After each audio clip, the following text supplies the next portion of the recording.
Good afternoon sir. నా పేరు హరిణి. ముందుగా మన ఎడ్యుకేషన్ మినిస్టర్ నారా లోకేష్ గారికి నా నమస్కారాలు. ఇక్కడ ఉన్న మినిస్టర్స్ అందరికీ నా నమస్కారాలు. మాది ఎన్టీఆర్ డిస్ట్రిక్ట్ మైలవరం మండలం వెదిరిపడం గ్రామం సార్. మా నాన్నగారి పేరు గోపి, మా అమ్మగారి పేరు దేవి. మా నాన్న ఒక డైలీ లాబు సార్. మా నాన్నగారు కూలి పని చేస్తేనే మేము ఇంట్లో తినడానికి చదువుకోవడానికి సరిపోయేవి. మా అమ్మగారి వర్టిబ్రల్ కాలంలో L1 to L5 జాయింట్ సరిగిపోయి డిస్క్ ప్రాబ్లం వల్ల ఆమె ఎక్కువగా ఏ పని చేయలేరు, వెయిట్ ఎక్కువ లిఫ్ట్ చేయలేరు. సో అందుకు నేను చిన్నప్పటి నుంచి ఇంట్లో పని మొత్తం చేసుకొని చదువుకోవడానికి వెళ్ళేదాన్ని సార్.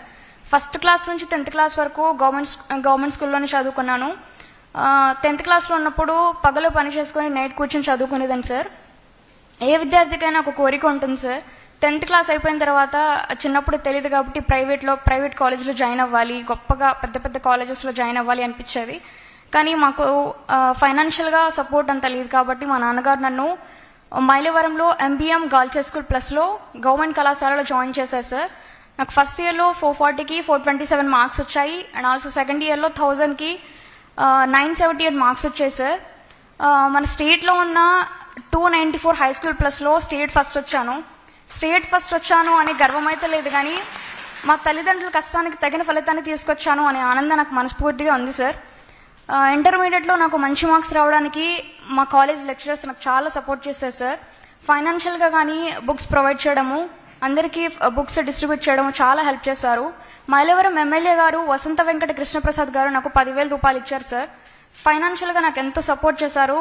దాన్ని నేను అడ్వాంటేజ్గా తీసుకొని ఇంకా కష్టపడి చదవాలి, అది కష్టం అనిపించిన ఇష్టపడి చదవాలి అంటూ ముందుకొచ్చాను. ఇక్కడికి అసలు ఎక్స్పెక్ట్ చేయలేదు సార్ నా జీవితంలో మన ఎడ్యుకేషన్ మినిస్టర్ నారా లోకేష్ గారితో ఇలా మీట్ అవుతాను, సన్మానం జరుగుతుందని అసలు ఎక్స్పెక్ట్ చేయలేదు సార్. చిన్నప్పుడు 2018లో నేను 5th క్లాస్లో ఉన్నప్పుడు మా అమ్మమ్మ వాళ్ళ ఇంటికి వెళ్ళినప్పుడు మా అమ్మమ్మ వాళ్ళ ఇంటి పక్కన ఒక అక్క 10th క్లాస్లో స్టేట్ ర్యాంక్ సంపాదించి నాన్నగారి చేతుల మీదుగా సీఎం చంద్రబాబు నాయుడు గారి చేతుల మీదుగా అవార్డు అందుకున్నారు. అప్పుడు నేను ఇన్స్పైర్ అయ్యాను సార్. డెఫినెట్గా నేను కూడా నా జీవితంలో ఇలాగే మంచి మార్క్స్ తెచ్చుకొని అవార్డు తెచ్చుకోవాలి అనుకున్నాను. కానీ నాకు మంచి అవకాశం మన ఎడ్యుకేషన్ మినిస్టర్ గారి చేతుల మీదుగా అవార్డు అందుకునే అవకాశం వచ్చింది. ఫ్యూచర్లో డెఫినెట్గా నాన్నగారి చేతుల మీదుగా అవార్డు కూడా తీసుకుంటాను సార్. ఇంటర్మీడియట్లో మా టీచర్స్ కూడా చాలా హెల్ప్ చేశారు. ఫైనల్గా నాకు ఒక డ్రీమ్ ఉంది సార్. ఫస్ట్ క్లాస్ నుంచి 12th క్లాస్ వరకు గవర్నమెంట్ కాలేజ్లో గవర్నమెంట్ స్కూల్లోనే చదువుకున్నాను. అంటే అప్పుడు ఒక రూపాయి కూడా ఖర్చు లేకుండా మా నాన్నగారు చదివించగలిగారు. కానీ ఇప్పుడు హైయర్ స్టడీస్కి వెళ్ళాలంటే మాకు అంత స్తోమత లేదు సార్. సో మీరు కొంచెం గవర్నమెంట్ తరపున నాకు హెల్ప్ చేస్తే, I want to become a gynaecologist sir.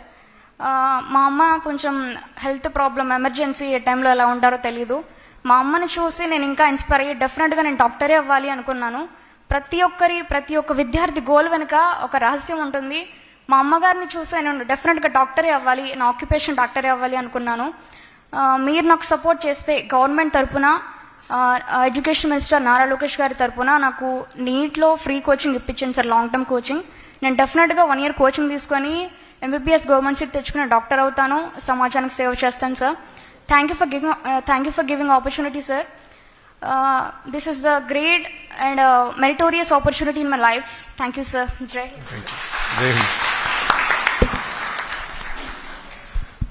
తప్పనిసరిగా చెల్లె బాధ్యత నేను తీసుకుంటున్నా. ఇద్దరు అడిగారు, that's my responsibility. I personally take care of it. కానీ బాగా చదవాలి. Thank you.